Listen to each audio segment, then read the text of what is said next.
Colleagues, the Honorable Chief Minister, welcome to our hallowed hall of the Chamber of Parliament.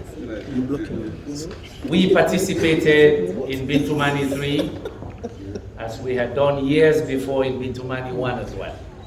So when we heard of Bintumani 3, we were very happy to be there and to facilitate some sessions, because when it comes to peace and cohesion, we will always support it. And we want to commend the Chief Minister that one of the ideas from that conference is now gaining traction and is evolving to an institution for peace and social cohesion. I want to thank the Honorable Gbla very much for giving us that history lesson. Some of us grew up as young kids until we were in college as dissident families. We know the pain from the immediate post-colonial period to up to the late 70s, what we suffered as families because of our beliefs. We watched our parents in and out of jail, in and out of Mafanta. We saw a lot of humiliation. For peace in this country, we will support. My former colleague at the UN, the Deputy Secretary General Yumkella, who is a disciple of Gagamas Joel, one of the UN Secretary Generals, used to say, and I quote, "You cannot have development without peace, but peace and development cannot be sustained without a respect of fundamental human rights and justice." Unquote. So as we look at this document, it is not the be-all and end-all for having peace and cohesion in the country, but it is a good beginning. We need many more elements and other building blocks to support it. Our founding fathers were very clear: unity, freedom, and justice. Justice, without justice, at any level, you cannot have peace. Without respect for fundamental human rights, you cannot have peace. We look forward, and we like your decision already, Honorable Speaker, that this document will be examined with the spirit of strengthening it to make sure that it works well. And in that regard, just a few quick observations for the Chief Minister to maybe even start now clarifying for us. I notice on page 2 that there is mention of the minister. Does this mean that we're going to have a minister supervising the Peace Commission? So for me, it's a fundamental question, because I want to begin to address the independence of this commission. For this commission to work, it has to be independent. We have seen that whenever a minister is appointed to supervise such an entity, politics comes in.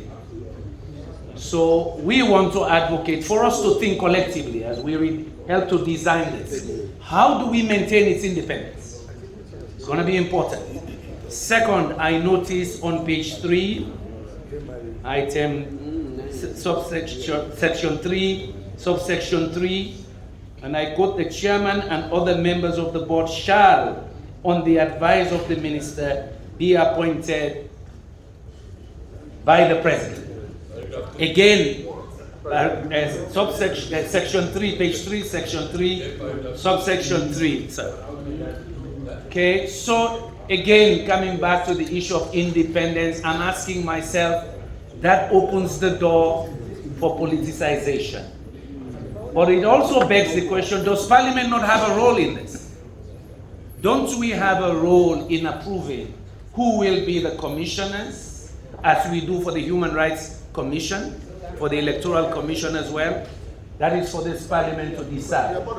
How do we protect this entity to be a true, neutral, independent, impartial commission at the service of Sierra Leoneans?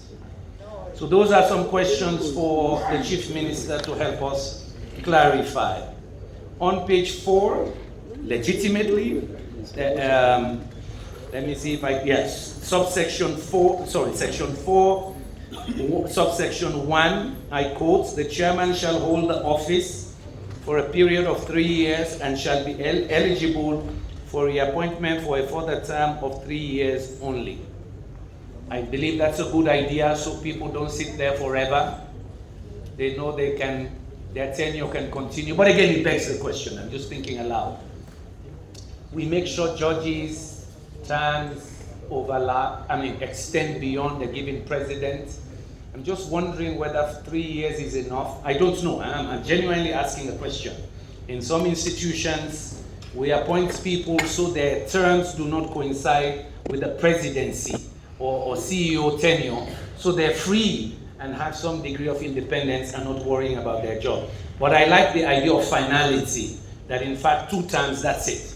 Yeah, and it is good. I even inserted final, even though you have only at the end, so maybe people don't misunderstand. They know it is 2 terms and you go.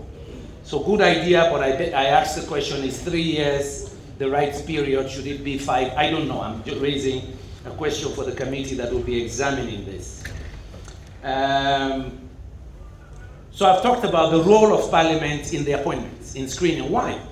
We want peace and cohesion. The conflicts so far in our country, I have not seen enough class struggle, except some authors now. Honorable Chief Minister knows some authors argue whether our civil war was one of a class struggle or a political struggle. Fortunately, they all agree it was not ethnic, but they argue that maybe it was a lumpen or a disenfranchised youth. This makes me raise the issue that we want some more consultations, even with civil society and others and the political parties, because sometimes most of our conflicts are politically driven or injustice driven. So here would want to see that civil society and the political parties at large are consulted beyond us, the MPs. I think that is going to be important because we want this document, this commission, to be owned by the country.